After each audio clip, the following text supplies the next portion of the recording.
የገባችሁ ላይክ በማድረግ ሌሎችን ወዳጆቻችንን ጋብዟቸው ላይክ የሚለውን በመጫን ማለት ነው እናንተ ስትጫኑ እነሱ ኖቲፊኬሽኑን ይመለከቱታል ይገባሉ ማለት ነው አልጎሪዝሙ ያሳያቸዋል ስለዚህ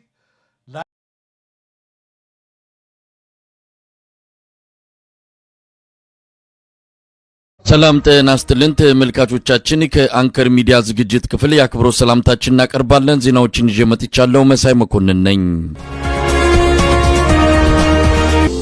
ተናስተልን ሙሉጌታ እንዴት ሰነበትክ እግዚአብሔር ይመስገን መሳይ እንደምን አለ የዕለቱ መረጃዎች ወደ ተመልካቾች እናደርሳለን አንተ ጋር ካሉት በተለይም ከውጊያ ጋር በተያያዙ ያገኛቸው መረጃዎች ነው የምታካፍለን በቤንሻንጉል ኃይልና የፋኖ ኃይሎች በጋራ ሆነው ውጊያ መክፈታቸው ተሰምቷል እንግዲህ ከፍተኛ ኪሳራ ባገዛዙ ጥምር ሰራዊት ላይ ማድረሱን ያገዛዙም የአካባቢ ባለስልጣናት መግለጫ መስጠታቸው እንደሰማነው ሙከራ አድርገዋል አልተሳካላቸውም ሲል ነው የአካባቢው ያገዛዙ ባለስልጣናት የገለጹት ይህን ጨምሮ ሌሎች መረጃዎች በእጅ የሚገኙት እንድታካፍለን እድሉን ልስጥ አመሰግናለሁ መሳይ እንግዲህ የአማራው ኃይል ባለፉት 3 አመታት ከፍተኛ እንቅስቃሴ ያደረገ በርካታ አስደናቂ ጀብዶችን እየፈጸመ እየተጓዘ ይገኛል ከነዚህ ጀብዶች መካከል አንደኛው ወታደራዊ ነው ሁለተኛው ፖለቲካዊ ድል ነው በተለይ ከፖለቲካ አኳያ የአብይ አህመድ አገዛዝ ወደ ስልጣን ከመጣ በኋላም ቀደም ብሎም በህወሓት አገዛዝም በተለይ አማራውን በሌሎች የመክበብ ከፍተኛ እንቅስቃሴዎች ነበሩ የአማራ ፋኖ እንቅስቃሴ ማድረግ ከጀመረ በኋላ እነዚህ ከበባዎችን እግር በእግር እየተከተለ የመስበርና በተለይ ከበባውን ሙሉ ነፃ የማውጣት ከፍተኛ እንቅስቃሴ እያደረገ ይገኛል ህወሓትም በነበረበት ዘመን በተለይ ኦህዴድ ብልጽግና ደግሞ ወደ ስልጣን ከመጣ በኋላ አማራው የሁሉም ብሔረሰብ ጥላት የማድረግ ከፍተኛ ዝማሚያዎች ነበሩ የፋኖ ኃይሎች ግን በወሰዱት ፖለቲካዊ ስሌትና በእንቅስቃሴ አማራውን የከበበውን ጥላት ሙሉ በሙሉ ወዳጅና አጋር ወደ ማድረግ ብልጽግና የሚባለው አገዛዝ ደግሞ እንዳጠቃላይ የኢትዮጵያ ህዝብ ጥላት ለአማራ ብቻ ሳይሆን የኢትዮጵያ ህዝብ ጥላት መሆኑን በተግባር እያሳዩ ይገኛሉ ከዚህ በፊት እንግዲህ እንደሚታወቀው የቤንሻንጉል ጉሙዝ ነፃ አውጪ የሚባለው አደረጃጀት ቀይ አማራዎችን ወይም ደግሞ ቀዮችን በሚል ታርጌት አድርጎ እንደሚገድል ነበር ሲነገር የነበረው ከዚህ በፊትም ሲፈጸሙ የነበሩት መረጃዎችም እነዛን ያሳዩ ነበር ዛሬ ላይ ግን ቤንሻንጉል ጉሙዝ ነፃ አውጪ ብቻ ሳይሆን ሌሎች ታጣቂ ኃይሎችም አማራው እንደወዳጅ እንዳጋር ከአማራው ጋር በአንድ ግንባር መሰለፍ በአንድ ግንባር እስከሞት የደረሱበት ሁኔታ ተፈጥሯል ይሄ አጠቃላይ የፋኖ የፖለቲካዊ ድል መሆኑን በግልጽ ማስቀመጥ ያስፈልጋል ይሄን ካልኩ በኋላ ወደ ዕለቱ መረጃዎች ሻገራለሁ የቤንሻንጉል ጉሙዝ ነፃ አውጪ ሆነው የጉሙዝ ኃይል አንድነት ግንባር ሰራዊትና የአማራ ፋኖ ብሔራዊ ንቅናቄ ቴዎድሮስ 105ኛ ኮር በጥምረት ከጧቱ 12 ሰዓት ጀምሮ እስከ 3 ሰዓት በመተከል ዞን ዋና ከተማ በሆነችው ግልገል በለስ ከተማ ከባድ መሳሪያ የታገዘ ለአስጨራሽ ፍልሚያ በማድረግ በጥራት ላይ ከፍተኛ ሰዋይና ቁሳዊ ኪሳራ በማድረስ ከተማዋን መቆጣጠር እንደቻሉ ተገልጿል እንግዲህ የአብይ አህመድ መራሽ የብልጽግና ስርዓት በኢትዮጵያውያን ኃይሎች ላይ ጥምረት ሊወገድ ጫፍ ላይ ደርሶ በጣረሞት እየቃጀ ያቃሰተ እንደሚገኝ ነው እንግዲህ መረጃውን የአማራ ፋኖ ብሔራዊ ንቅናቄ ቴዎድሮስ 105ኛ ኮር የ66ኛ ክፍለ ጦር ህዝብ ግንኙነት መምሪያ ኃላፊ ለጣቢያችን ያደረሰው ማለት ነው እንግዲህ ከዚህ በፊት የአማራውን ኃይል የመክበብ የመምታት ከፍተኛ ፍላጎት ነበር በአብይ አህመድ አገዛዝ በኩል ያንን ግን የመስበርና የፋኖ ኃይሎች ከፍተኛ ለአስጨራሽ ውጊያ ማድረግ ከተማዋን ከቤንሻንጉል ጉሙዝ ነፃ አውጪ ኃይሉ ጋር መቆጣጠራቸውን በግልገል በለስ ከተማን ይፋ ያደረጉት ከዛ ቀጥሎ የብልጽግና ኃይሎች ግልገል በለስ ከተማን ተቆጣጠሩ መልሰን በእኛ ስራ ውለንዋን የሚል መረጃዎች በሰፊው በማህበራዊ ሚዲያ ሲያሰራጩ ታይቷል ዋናው ቁም ነገር ግን ውጊያ ነው በሰዓታት ልዩነት ውስጥ ተቆጣጥረው ትችላለህ በሰዓታት ልዩነት ደግሞ ከእጅ ሊወጣ ይችላል ይሄ ውጊያ ባህሪ ነውና እንደዚህ አይነት መረጃዎች በተለይ ከዚህ ከውጊያውና ግልገል በለስ ከተማን ከመቆጣጠር ባለፈ ያለው አንድምታ ምንድነው የሚለውን በግልጽ አስቀምጦ ማለፍ አስፈላጊ ይመስለኛል ከዚህ በፊት በመግቢያም እንዳልኩት በቤንሻንጉል ጉሙዝ ነፃ አውጪ ኃይሎችና በጉሙዝ ታጣቂ ተብሎ የሚጠራውና በፋኖ ኃይሎች መካከል ከፍተኛ ሆነ በመተከልና አካባቢው በተለይ የቤንሻንጉል ጉሙዝ አካባቢ ላይ በአማራዎች ላይ በሚደርሰው በደልና ግፍ አቋያ በተደጋጋሚ ስም ሲሰጥ የነበረው የቤንሻንጉል ጉሙዝ ነፃ አውጪ ኃይል ነው እየገደለ ያለ የሚል ነበረ። ሌሎች መረጃዎችም ደግሞ ይወጡ ነበረ። ብልጽግና ያሰማራቸው ኃይሎች ናቸው በአማራና በቤንሻንጉል ጉሙዝ ክልል ካሉ ማህበረሰቦች ጋር ግጭት እንዲፈጠር ከማሳየት አኳያ የሚል ነበር። ነገር ግን እነዛ ሁሉ ተሰብረው ዛሬ ላይ የቤንሻንጉል ጉሙዝ ነፃ አውጪ ኃይልና የአማራው ኃይል አንድ ላይ በጋራ ቅንጅት በማድረግ የብልጽግናን ኃይል የመምታትና በተለይ ዋና ስትራቴጂ ከተማ የሚባለውን ግልገል በለስ ከተማን እስከ መቆጣጠር የደረሱበት ሁኔታ አለ። ስለዚህ በከተማ መልቀቅና አለመልቀቅ የሚወሰን አይደለም። ይሄ ወታደራዊ ድል ነው። ከተማ መልቀቅና አለመልቀቅ። ፖለቲካዊ ድል ግን ዘላለማዊ የሚቆይ በተለይ በአግባቡ ማስኬድ ከቻሉ ግጭት የማይነሳበት በቀጣይም የአብይ አህመድን አገዛዝ ለመጣል እንደ ትክክለኛ መስመር ወይም ደግሞ እንደ ቋሚ መስመር ነው የሚያገለግልበት በተለይ ፖለቲካ ተለዋጭ እንደሆነ ይታወቃል። ነገር ግን አሁን ካለው አኳያ በተለይ ብልጽግና በኢትዮጵያን ሕዝቦች ላይ ከከፈተው ጦርነት አኳያ ስንመዝነው ትልቅ ድል መሆኑን በግልጽ ማስቀመጥ ያስፈልጋል። ብልጽግና ከዚህ በኋላ ቤንሻንጉል ጉሙዝ ላይ ለመስራት የሚያስበው ምንም አይነት የፖለቲካ መስመር እንደሌለው በአማራው ላይ እንደተቆረጠበት በትግራይ ላይ እንደተቆረጠበት በተመሳሳይ አሁን በቤንሻንጉል ጉሙዝ ላይም ይሄ ፖለቲካ መስመር ሙሉ ለሙሉ እንደተቆረጠና እነዚህ ታጣቂ ኃይሎች እንግዲህ የነጻነት ኃይሎች ናቸው። እነዚህ ኃይሎች በጋራ ትብብር አድርገው ወደፊት ሊገሰግሱ የሚችሉበት እድል እንዳለ ትልቅ የመሰረተ ድንጋይ እየጣለ ነው ብሎ ማስቀመጥ ይቻላል። በቀጣይ እንግዲህ በተለይ ከዚህ ዋና መስመር ነው። ከዚህ በፊትም በተለይ ኢትዮጵያ ኢኮኖሚክና ሱዳን ኢኮኖሚክ ላይ የነበረውን ጦርነት በግልጽ አስቀምጠናል። እነዚያ መስመሮች ሙሉ ለሙሉ እየጠሩ መምጣታቸው በተለይ ወደዚህ ወደ ወለጋ መስመር ወደ አምቦ መስመር ለሚደረጉ ጦርነት ትልቅ አቅምና መስመር ሆኖ ይቀጥላል ተብሎ ይታሰባል። ሌላኛው መረጃ የአማራ ፋኖ ብሔራዊ ንቅናቄ ምኒልክ ዕዝ በሰሜን ወሎ ዞን ሀብሮ ወረዳ ከውርጌሳ ወደ መርሳ አቅጣጫ በካሶ መኪና ተጭኖ ሲጓዝ በነበረ የአገዛዙ የሚኒሻ ኃይል ላይ ከፍተኛ ኪሳራ ማድረሳቸውን በዚህም በተለይ በርካታ ቆስለኛ በርካታ እንደተደመሰሱ ይፋ ተደርጓል። ከዛ ባለፈ የአደረጃጀት ዜናዎች አሉ። ሌሎችም በተለይ ከዚህ እየተፈጠሩ ካሉ ጥምረቶች አኳያ ሰራዊቱን የማዘጋጀት ወደፊት ለመጓዝ ከሚደረገው እንቅስቃሴ የማሳየት እንቅስቃሴዎች በዚህ በወሎ ቤት አማራ ቀጠና በሌሎችም ቀጠናዎችም ከፍተኛ ስራ እየተሰራ ነው። ከዛ ባለፈ በተለይ በሸዋ ጠቅላይ ግዛት ዕዝ ከአንዋሪና ከጆሮ አቅጣጫ የተንቀሳቀሰው የአገዛዙ ጦር በነጎድጓድ ክፍለ ጦር ከባድ ምት እንዳስተናገደ መረጃዎች ይፋ ሆነዋል። የአማራ ፋኖ ብሔራዊ ንቅናቄ ሸዋ ጠቅላይ ግዛት አሳምነው ዕዝ አጼ ዝራ ያዕቆብ ኮር በተለይ ለማፈን የመጣውን የብልጽግናን ኃይል ሙከራ በመቀልበስ ከፍተኛ ድል ማስመዝገባቸውን ነው በዛሬው ዕለት ይፋ ያደረጉት። የጠላት ኃይል በዛሬው ዕለት ከማለዳው 12 ሰዓት ጀምሮ በአንዋሪ ከተማና በጆሮ አቅጣጫዎች በመንቀሳቀስ በአጼ ዝራ ያዕቆብ አንደኛ ኮር ነጎድጓድ ክፍለ ጦር ላይ ከበባና በማፈን ለመፈጸም እንቅስቃሴ ያደረገ ሲሆን ነገር ግን የክፍለ ጦሩ 2 ሻለቆች በወሰዱት የተቀናጀ ስልታዊ ማጥቃት ጠላትን ድባቅ መምታታቸውን ይፋ አድርገዋል። ለማጥቃትና ለማፈን የመጣው የጠላት ኃይል በነጎድጓድ ክፍለ ጦር በመልሶ ማጥቃት የጠላት የሰው ኃይልና ቁሳቁስ ላይ ከፍተኛ ኪሳራ እንዳስተናገደ በዚህም የአገዛዙ ላይ ከፍተኛ ምት ደርሶበት ወደኋላ እንዳፈገፈገ የተገለጸው። እንግዲህ በተለያዩ ቀጠናዎች እንደዚህ አይነት መረጃዎች በከፍተኛ ሁኔታ እየወጡ ይገኛሉ። እንግዲህ የአንከር ሚዲያ ከግንባር አጠቃላይ መረጃዎችን የሚያደርሳቸውን በሰፊው እያቀረባቸው እንደሆነ ከሰሞኑ አይቻለሁ። ነገር ግን የፋኖ ኃይል በተለይ ከዚህ በፊትም ለከፍተኛ ድል ለከፍተኛ እንቅስቃሴ ከፍተኛ ዝግጅት እያደረገ ነው። አገዛዙ ይህን ዝግጅት ለማደናቀፍ የተለያዩ አሃዶችን የተለያዩ ክፍለ ጦሮችን የተለያዩ ኮሮችን ወደ ፋኖ ኃይሎች ለመላክ ሙከራ እያደረገ ይገኛል። ነገር ግን የፋኖ ኃይሎች በደፈጣ ጥቃትም ከዛ ማለፍ ሲል ወደ መደበኛ ውጊያ በመቀየር የአገዛዙን ኃይል ድባቅ እየመቱት ይገኛሉ። በዋነኝነት ግን ስራ እየሰሩ ያሉት በተለይ በቀጣይ ከሚጠበቀው ዘመቻ አኳያ ህዝቡን የማዘጋጀት የፖለቲካ ስራ ላይ ተጠምደው እንዳሉ ለአድማጭ ተመልካቾቻችን መግለጽ ያስፈልጋል። በተለይ የአደረጃጀት ስራዎችን ያላለቁ ሽግሽግ የሚያስፈልጋቸውን አዳዲስ አደረጃጀቶችን ይፋ ማድረግ እንግዲህ ከዚህ በፊት መሳይ እንደምታስታውሰው ጎጃም ላይ በቴዎድሮስ ዕዝ ስር 102ኛ ኮር የሚባል ነበረ። በምኒልክ ዕዝ ስርም እንደዚሁ 102ኛ ኮር የሚባል ነበር። ሌሎች ቦታዎችን ብትሄድ እንደዚህ አይነት ኮሮች ነበሩ። እነዛን ኮሮች እንግዲህ አንድ ተቋም ነው ያለን።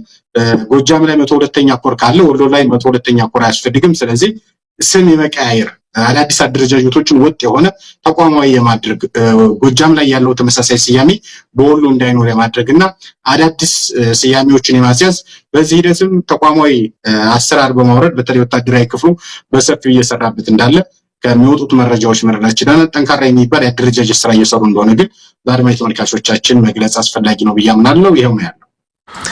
ሙልጌታ በጣም ነው የማመሰግነው። ወደ ወለጋ አካባቢ በቢዛሞ አንሻ ሰይድ ዕዝም የሚደረገው ተጋድሎን ሰሞኑንም በስፋት መረጃው እየወጣ ነው የሚገኘው። እዛ አካባቢ የሚንቀሳቀሰው ኃይል በዋናነት የገጠመው የአካባቢውን የአገዛዙን ጥምር ኃይል ነው። መከላከያን ጨምሮ ሌሎች በስም የተለያየ መጠሪያ ያላቸው የኦሮሚያ ታጣቂ ኃይሎች አሉ። ከነሱ ጋር ነው ፍልሚያ እያደረገ ያለው።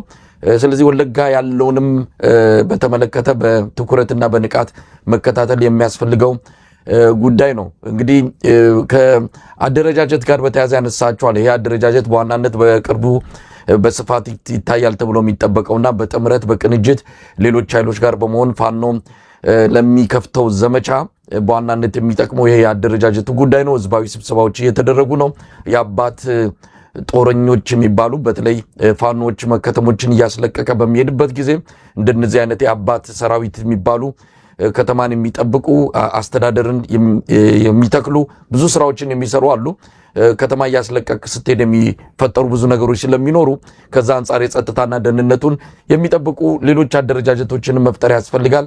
ከዚህ አንጻርም ስራዎች እየተሰሩ እንዳለ ነው የምንሰማውና እስቲ ከጥምረቱ ጋር በተያያዘ ቅድመ ነገሮች እየተካሄዱ ናቸው። በየትኛው ቀን በየትኛው ሰዓት ፊሽካው ይነፋል የሚለው ነገር ካልሆነ በስተቀር ዝግጅቱ በአብዛኛው እየተጠናቀቀ እንዳለ ነው የምንሰማው። አዎ ከዚህ በፊት በግልጽ እንዳስቀመጥ ነው የጸረ ብልጽግና የሆኑ ኃይሎች በከፍተኛ ሁኔታ እየተባበሩ ያለበት ሁኔታ አለ። ባለፈው እንግዲህ ባንከር ሚዲያ የአፋብን ሊቀመንበር ራስ አርበኛ ዘመነ ካሴና የኡጉጉሙ ሊቀመንበር ሀጂ ኢብራሂም ኡስማን ካልተሳሳትኩኝ እንደዚሁ በጋራ ተገናኝተው ውይይት አድርገው ይፋ የሆነበት ሁኔታ አለ። ከዛ መቀጠል ደግሞ በዛሬው ዕለት በቤንሻንጉል ጉሙዝ ነፃ አውጪና በአማራ ፋኖ ብሔራዊ ንቅናቄ ቴዎድሮስ በኩል የጋራ ቅንጅት በማድረግ እንግዲህ ከፎቶ በዘለለ የውጊያ እንቅስቃሴ በማድረግ ግልገል በለስ ከተማን በጋራ የተቆጣጠሩበት መንገድ ይፋ ሆኗል። እንግዲህ ዋናው ከላይ ይባላል፣ ዋና መሪው ወታደራዊ አዛዡ እንትና ይባላል፣ ህዝብ ግንኙነቱ እንትና ይባላል፣ የፖለቲካ መምሪያ ኃላፊው እንትና ይባላል የሚለው ካልሆነ በስተቀር አብዛኛዎቹ ጥምረቶች ይፋ እየሆኑ ያለበት ሁኔታ አለ። ብልጽግናም ይሄን የተረዳ ይመስላል። በማህበራዊ ሚዲያው በተለይ ኦፊሻሊ ኤቢሲን ጨምሮ አርበኛ ዘመነ ካሴ እንዲሁም ደግሞ ጃልመሮ ደብረጽዮን ኢሳያስንም ጭምር በማድረግ ፎቶቸውን በያይ እያጨቀየ የከሸፉ ጥምረት እስከማለት ደርሷል። የከሸፈ ጥምረት ግን አለመኖሩን በተግባር በዛሬው ዕለት እንግዲህ በትናንትናው ዕለት ነው የከሸፈው ጥምረት እያለ ብልጽግና ፕሮፓጋንዳ ሊሰራ ሙከራ ሲያደርግ የነበረው። በዛሬው ዕለት ግን ከጧቱ 12 ሰዓት ጀምሮ እስከ ረፋዱ 3 ሰዓት ድረስ የአጭር ሰዓት የ3 ሰዓት ኦፕሬሽን በማድረግ ዋና የዞን ከተማ የወረዳ ከተማ እስከመቆጣጠር የደረሱበት ሁኔታ አለ ማለት ነው። እንግዲህ ብልጽግና ብቸኛ የመውጫ መንገድ የሆነኛም ብሎ እያሰበ ያለው የፕሮፓጋንዳ ጉዳይ ነው። በፕሮፓጋንዳ እንግዲህ እነ ዳንኤል ክብረት እነ ቢሌኒ ስዩም ሌሎቹም መመከት ስላልቻሉ ራሱ አብይ አህመድ ከአሚኮ ወደ ኦቤን እየዘለለ ፕሮፓጋንዳውን ለመመከት ሙከራ ቢያደርግም ራሱ በሚያወራው ንግግር አዳዲስ ጥራቶች አዳዲስ ተጣማሪ ኃይሎች እየፈጠረ ያለ ኃይል እንደሆነ ይታወቃል። ብልጽግና ከዚህ በፊትም ሌሎች ተናግረውታል። ለግብጽ ነው የሚሰራ የሚመስለው ውጭ ጉዳይ ሚኒስተሩ እስከማለት የደረሱት ገዱ አንዳርጋቸው አሉ። አሁን ደግሞ በሚዲያው የሚያደርገው መራወጥና በሚዲያው በሚያደርገው እንቅስቃሴ ለነዚህ ተጣማሪ ለሚላቸው ኃይሎች እየሰራ ይመስላል። ምክንያቱም እነዚህ ኃይሎች እንደው ጥምረት ይፋ ብናድርገው ምን ሊመጣብን ይችላል የሚል ፍራቻ እና አዝማሚያዎች እንደነበሩ በአንድ ሜዳ መንገድ እንረዳ ነበር። ብልጽግና ግን ከሚያደርገው እንቅስቃሴ አኳያ በተለይ ብልጽግና የነካው ሁሉ ቅዱስ የሚሆንበት ተፈጥሯል። መሳይ እንደምታውቀው ብልጽግና የኮነነው ነገር ሁሉ ለኢትዮጵያ ይጠቅማል ማለት ነው እስከማለት ሰዎች ደርሰዋልና ብልጽግና የሚወግዘው ሁሉ ድጋፍ እያገኘ ነው። ለምን? ብልጽግና እያንዳንዱ እርምጃው ሁሉ እያንዳንዱ ስንዝሩ የሚያደርገው እንቅስቃሴ ሁሉ ጸረ ኢትዮጵያን ሀገር የማፍረስ እንቅስቃሴ ውስጥ እንደገባ ይታወቃል። ስለዚህ ሀገርን የመታደግ ኃይሎች ናቸው እስከማለት የደረሰበት ሁኔታ አለ። ጥምረቱ ከሽፏን ይላል ብልጽግና። ነገር ግን ጥምረቱ እንዳልከሸፈ ከቃል ያለፈ ከፍተኛ እንቅስቃሴ ላይ እንዳሉ ግልገል በለስ ከተማን ላይ ደውለው መግለጫው እንደው ፕሮግራሙን ተከታትለ ከሆነ ጥምረቱ ከሽፏል ብለው ለመግለጽ የቻሉበት ምክንያት ምንድን ነው? የተገኘ ነገር አለ ወይ? የያዙት ነገር አለ? የሰበሩት ነገር አለ? በእጃቸው የገባ ነገር አለ ወይስ ምኞት ነው? ምኞት ነው። እንግዲህ ጥምረቱ አልከሸፈም። አሁን ባለው ነባራዊ ሁኔታ የሚከሽፍም አይመስልም። ምክንያቱም ያው ፖለቲካ ነው። ቋሚ ወዳጅ ቋሚ ጥራት የለም የሚለው የተለመደ አባባል አለ። እሱን ታሳቢ ያደረገ እንደሚሆን ይታሰባል። ኃይል ሲኖር የመደራደር አቅም አለ ነው። ይሄ ነው ፖለቲካ። በነገራችን ላይ ከዚህ ቋሚ ወዳጅ የለም ቋሚ ጥላት የለም ከሚለው ባሻገር ኃይል ካለ ማንም አይደፍርም። የአማራን ኃይል በአንድም በሌላ መንገድ እንዲደራደር ያበቃው ትናንት እኮ እነ ጀነራል ተፈራ ማሞ፣ እነ ቴዎድሮስ ትርፌ፣ እነ ዶክተር ደሳሌ ጫኔ፣ እነ ወንዶሰን ፕሪቶሪያ ላይ ይወከሉ በሚል ጥያቄ ሲቀርብ መሳይ ኖ ደመቀ መኮንን በላይ አማራ ማን ኖሮ ነው ወኪላችሁ እሱ ነው እስከማለት የደረሰ ኃይል ነበር። ያንንም ያዳመጣ ነበር የሚዋሃተ ያንንም ያዳመጠ የብልጽግና ኃይል። ዛሬ ግን አብይ አህመድ መድረክ ባገኘው ቁጥር እኛን አታሸንፉና 20 ዓመት የመዋጋት አቅም አለን፣ 1000 ዓመት የመዋጋት አቅም አለን፣ ከቻላችሁ ግን ተደራደሩን ነው እያለ ያለው። ይሄ የመጣው ከአቅምና ከጉልበት ከገነባው የፖለቲካና ወታደራዊ ኃይል እንደሆነ ይታወቃልና ብልጽግና ምንድነው እያደረገ ያለው? ይሄን ጥምረት ከሽፏል፣ ጥምረቱ እንደዚህ እያለ ነው የሚለው ከፍርሃት የመነጨ እንደው በዚህ አጋጣሚ ፕሮፓጋንዳ ሰርቼ ማክሸፍ ከቻልኩ ብሎ ነው። ነገር ግን እሱ እያንዳንዱ የሚያደርገው ፕሮፓጋንዳ ለእነዚህ የጥምረት ኃይሎች እነሱ ይፋ ያላደረጉትን ነገር ነው ብልጽግና ይፋ እያደረገ ያለው። እነሱ ያልደፈሩትን ነገር ነው ብልጽግና ደፍሮ ይፋ እያደረገ ያለው። ስለዚህ ብልጽግናን የሚጥል ከሆነ ትብብሩ ብልጽግናን ጥምዶ ለማለት ሙከራ አደረገ። ነገር ግን ጥምዶ የሚባል የለም። ጥምዶ የሚባለው የኤርትራ ህዝቦችና የትግራይ ህዝቦች የጋራ ያደረጉት መድረክ ነው። ከዛ ባለፈ የኛ ይሄ ነው የሚባል ስያሜ ያላወጣንለትም የሚል መረጃዎች ይፋ ሲሆኑ ቆየ። ያንን ሙሉ ለሙሉ ጥምዶ የሚለውን ተወና አሁን ወደ ምን መጣ? መሳይተው ከሆነ ጥምረት ወደ ማለት መጣ። ጥምዶ የሚለውን ራሱ በጀነራሎቹም በኩል በፖለቲከኞቹም በኩል ሲያስነግር ከረመ። ጥምዶ የሚባል የሚገዛበት የፖለቲካ ጥምዶ ያለውንም የትግርኛ ቋንቋ ነው ለማለት ለማበሻቀጥ የሄደበት ርቀት ነው። አማርኛ እንኳን አይጠቀሙም፣ የተሸጡ ናቸው። አሚኮ ላይም ቀርቦ አብይ አህመድ የተናገረውን እናስታውሰዋለን። የአማራ መሬት ፋኖች ፈቅደው ፌደራል መንግስቱ እንዳስጠበቀ ፕሮፓጋንዳ ለመስራት የሄደበትን ርቀት ስናስታውስ አጠቃላይ የፍርሃት መጠኑ ከፍተኛ ደረጃ ላይ እንደደረሰና ብልጽግና ይሄን መቋቋም ስላልቻለ በወታደራዊ ኃይል ውጤት ማምጣት እንደማይችል ስለተረዳው ቢያንስ እንኳን ከዚህ ከፕሮፓጋንዳ ትንሽዬ ድል ካገኘው በሚል እንቅስቃሴ እያደረገ እንደሆነ በግልጽ ማስቀመጥ ያስፈልጋል። ወደድንም ጠላንም ግን አድማጭ ተመልካቾችም እንዲረዱት የምንፈልገው እውነት ጥምረቱ ከዚህ ከንግግር ባለፈ በወታደራዊ ድል እዚህ ግልገል በለስ ከተማ ላይ በተጨባጭ ታይቷል። እነዚህ ግልገል በለስ ላይ የታየው ጥምረት ሌሎች ቦታዎች ላይ ቢታይ እንዳይገርማችሁ የተሰራበት እንደሆነ ማስቀመጥ ያስፈልጋል። ሙሉጌታ፣ ይሄ የጥምረቱን ጉዳይ በተመለከተ በእርግጥ ይፋዊ የሆነ መረጃ እስካሁን የለም። ይፋዊ የሆነ መግለጫ ከተጣማሪዎቹ አልተሰጠም። ያው በተለያየ መረጃ ምንጮች የምንሰማቸውን ይዘን ነው ለውይይትም የቀረብ ነው። እንደው መሬት ላይ ያለውን ነገር ህብረተሰቡ በከፍተኛ ስሜት ነው እየጠበቀ ያለው። እንግዲህ የተለያዩ መረጃዎችን እንሰማለን። ምን ላይ ነው ያሉት? ኮሚቴ አቋቁመዋል የሚባል ኮማንድ ነገር አላቸው፣ በጋራ የሚጠሩበት የፖለቲካ ውህደት አላቸው ወይስ ምን ላይ ነው? እንደው በመረጃ ደረጃ ያገኘው ነገር አለ? እኛም ጥምረቶች እንዳሉ ትብብሮች እንዳሉ እነዚህም ትብብሮች ዝም ብሎ ወታደራዊ ብቻ ሳይሆን ፖለቲካዊ ብቻ ሳይሆን ወይም ደግሞ ዲፕሎማሲያዊ ብቻ ሳይሆን ሁሉንም ያካተተ ጥምረት እንዳለ ከተባራሪ ወሬዎች እየሰማን እንገኛለን። እንግዲህ እነዚህ ትብብሮች ጥምረቶችን በተመለከተ ራሳቸው ተባባሪ ኃይሎቹ ተጣማሪ ኃይሎቹ ወደፊት ይፋ ያደርጉታል ብለን ተስፋ እናደርጋለን። ከዛ ባለፈ ግን ህዝቡ ሊያውቀው የሚገባ በተጨባጭም ያሉትን ነባራዊ ሁኔታዎች ስንገጣጥም የምናገኘው መረጃ እንደሚያሳየው ፖለቲካዊ ጥምረት አለ፣ ወታደራዊ ጥምረት አለ፣ ዲፕሎማሲያዊ ጥምረት እንዳለ ግን በግልጽ ማስቀመጥ ያስፈልጋል። እነዚህን ታሳቢ ያደረገ የፖለቲካ እንቅስቃሴ ከሁሉም ኃይሎች ይጠበቃል ማለት ነው። ይህን ታሳቢ ያደረገ ወታደራዊ እንቅስቃሴ ከሁሉም ይጠበቃል ማለት ነው። ይህን ታሳቢ ያደረገ ዲፕሎማሲ እንቅስቃሴ ከሁሉም ኃይሎች ይጠበቃል ማለት ነው። ታስታውስ ከሆነ የህወሓት ኃይል በሁሉም መድረኮች በሚባል ደረጃ በሁሉም ከተሞች እንቅስቃሴ በማድረግ ጥምረት እንዳለ ትብብር እንዳለ ይፋ አድርጓል። የቤንሻንጉል ነፃ አውጪ ኃይልም እንደዚሁ በተመሳሳይ እነዚህ መድረኮች የመስራት አዝማሚያዎች እንዳሉ ሰምተናል። ከዛ ባለፈ ሌሎችም ወደ 7 የሚጠጉ ተባባሪ ኃይሎች ተጣማሪ ኃይሎች በጋራ እየሰሩ እንደሆነ ከዚህ በፊት ሲነገር የነበረ እውነት አለ። የፋኖ ኃይሎችም አሁን ያለውን ነባራዊ ሁኔታ በተመለከተ ለሰራዊታቸው ለህዝባቸው የማስረዳት ስራ እየሰሩ ነው ብዬ አምናለሁ። በተለያዩ መድረኮች ከሚወጡት መረጃዎችም ከምንረዳቸው ማስረጃዎችም እንደምናየው ከዛ አኳያ መታየት መቻል አለበት። ነገር ግን ብልጽግና ብቸኛ ተጣማሪ ህወሓትና ፋኖ እንደሆኑ የማሳየት ከፍተኛ ፍላጎት አለው። ኢትዮጵያ ውስጥ ያሉት የነጻነት ኃይሎች ግን ወደ 8 የሚጠጉ ድርጅቶች አሉ። እንዘርዝራቸው ከተባለ በግልጽ ማስቀመጥ ይቻላል። አንደኛው የአማራ ፋኖ ብሔራዊ ንቅናቄ ነው። ሁለተኛው የቤንሻንጉል ጉሙዝ ነጻ አውጪ ነው። ሶስተኛው ህወሓት ነው። አራተኛው ኦላ የሚባለው ነው፣ የኦሮሞ ነጻነት ሰራዊት።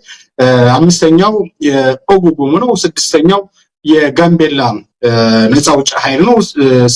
ሰባተኛው ደግሞ የሶማሌው ኦጋዴን ማዕከል አድርጎ የሚንቀሳቀሰው ማለት ነው። ወደፊትም አዳዲስ ነጻ አውጪ ኃይሎች ካሉ አገሪቱ እንደምናስታውሰው አንደኛው ኃይል ብቻ ልክ ትናንት ህወሓት ፈላጭ ቆራጭ ሆኖ የኢትዮጵያ ህዝብን ሲበድል ነበር። በመቀጠል ደግሞ ከህወሓት የተቀበለው የኦህዴድ አገዛዝ ደግሞ ሁሉንም ሊሰርቅ በሚል የፖለቲካ እንቅስቃሴ ዛሬም እያደረገ ያለው ወደኋላ የምናነሳው እያደረገ ነው ያለው። ስለዚህ በቀጣይ ደግሞ የአማራ ፋኖ ኃይል ብቻውን ገብቶ ወይም ደግሞ የኦጉጉሙ ብቻውን ገብቶ የሚያደርግበት ሳይሆን በጋራ የተስተካከለች በተለይም ደግሞ ዜጎች በነጻነት ተንቀሳቅሰው ሀብትና ንብረት ማፍራት የሚችሉበት የፖለቲካ ማዕከል ለመፍጠር እንቅስቃሴ እየተደረገ ይገኛል። ከዛ ባለፈ ግን እነዚህ ኃይሎች የተለያየ ፍላጎት አላቸው። ለምሳሌ የኦሮሞ ነጻነት ሰራዊት የራሱ የሆነ የፖለቲካ ፍላጎት ሊኖረው ይችላል። ህወሓት የራሱ የቻለ የፖለቲካ ፍላጎት ሊኖረው ይችላል። የአማራ ኃይል የራሱን የቻለ የፖለቲካ ፍላጎት ሊኖረው ይችላል ወይም ደግሞ አለው። ከዛ ባለፈ ግን እኛ የምንቆረቆረውን እኛ የምናስበውን ነገር ወይም ደግሞ በተለይ ከዚህ ከአማራ ፋኖ አኳያ ሆነን ስናየው የህወሓት ፍላጎት ምን እንደሆነ የአማራ ፋኖ ብሔራዊ ንቅናቄ አመራሮች ይጠፋቸዋል ማለት አይደለም። እኛ እንደምናስበው ሁሉ 724 ጫካ ውስጥ ሆነው በብዙ መከራና ስቃይ ውስጥ ሆነው እንዳደራጁት ጦሩን እንደሚመሩት የፖለቲካ እንቅስቃሴ እንደሚያደርጉት ሁሉ እነዚህን ታሳቢ ያደረገ የፖለቲካ እንቅስቃሴ ያደርጋሉ። በምን ጉዳይ ላይ ነው የተስማሙት? እነሱ ናቸው የሚያውቁት። በምን ጉዳይ ላይ ነው የማይስማሙት? እነሱ ናቸው የሚያውቁት። ወደፊት ይፋ የሚደረግበት ጊዜ የምናየው ይሆናል። ይሄንም ስንናገር ግን ከፋኖች በኩል ወይም ደግሞ በተለይ ከአማራ ፋኖ ብሔራዊ ንቅናቄ በኩል ምንም አይነት መረጃ እስካሁን ይፋ የሆነ ነገር የለም። ግን ካሉት መረጃዎች በመነሳት ካሉት ነጥብጣቦች በመነሳት ግን ጥምረቶች እንዳሉ የሚያሳዩ መረጃዎች እንዳሉ ለአድማጭ ተመልካቾቻችን ማስታወስ ፈልጋለሁ። በደንብ ግን አሁንም ማሰብና በተለይ አድማጭ ተመልካቾቻችን እንዲረዱት እንፈልገው እኛ የምንሰጋውን ያክል የፋኖ አመራሮች ይሰጋሉ። ወልቃይትንም ሆነ ራያንም ሆነ በብልጽግና አገዛዝ የሚጠበቅ ነገር የለም። የብልጽግና አገዛዝ ምንድነው ያለው? በሚቆቀሩ የወልቃይት ጉዳይ የአማራ ጉዳይ አይደለም፣ በህዝብ ውሳኔ አልቃና ያለው የመጨረሻ ቃል የተናገረው አብይ አህመድ ነው። ስለዚህ የፋኖ ኃይሎች ደግሞ ከዚህ የተሻለ ማሰብ የሚችሉ ከዚህ የተሻለ የብልጽግናን ሴራ የሚረዱ የብልጽግናንም ሴራ ተረድተው ወደ ጫካ ወርደው ከፍተኛ እንቅስቃሴ እያደረጉ በርካታ አመርቂ ድሎችን እያስመዘገቡ ያሉ ኃይሎች እንደሆነ ግን በግልጽ ማስቀመጥ ያስፈልጋል። በብልጽግና ፕሮፓጋንዳ ሰለባ እንዳይሆን አብዛኛው ሰው መረዳት ያስፈልጋል። እንደዚህ መሬት ሸጡ እንደዚህ ያደረጉ የሚለው የሚሸጥ መሬት የሚለወጥ መሬት እንደሌለ በግልጽ ማስቀመጥ ያስፈልጋል። ይሄ አጋርነቱ ከኢትዮጵያ ኃይሎች አኳያ ነው። ከዛ ባለፈ ሌሎች የውጭ ኃይሎች አሉ። ብልጽግና ጦር እየሰበቀባቸው ያሉት 3 ሚሊዮን ናችሁ፣ ትናንት የደርግ መንግስት እንደጣላችሁት ዛሬ እኔን መጣላችሁም ዘመኑ የአይ ነው እያለ የሱዳን ህዝብ ሲያበሻቅጥ አይተናል። እነዚህ ኃይሎች ሁሉ እነዚህን ኃይሎች የመደገፍ አዝማሚያ ያላቸው፣ ምክንያቱም አብይ አህመድ በኢትዮጵያ ምድር እስካለ ድረስ ወንበሩ ላይ እስከተቀመጠ ድረስ አይደለም የአማራውን ኃይል አይደለም የትግራይን ኃይል አይደለም የኦሮሞን ህዝብ አይደለም የአፋርን ህዝብ አይደለም የቤንሻንጉልን ህዝብ ኤርትራንም የመውረር ኬንያንም የመውረር ሱዳንንም የመውረር ሌሎች የምስራቅ አፍሪካ ሀገራትን የመውረር የወራሪነት ሜንታሊቲ ያለው አገዛዝ በኢትዮጵያ ወንበር ላይ እንደተቀመጠ ግን በግልጽ ማስቀመጥ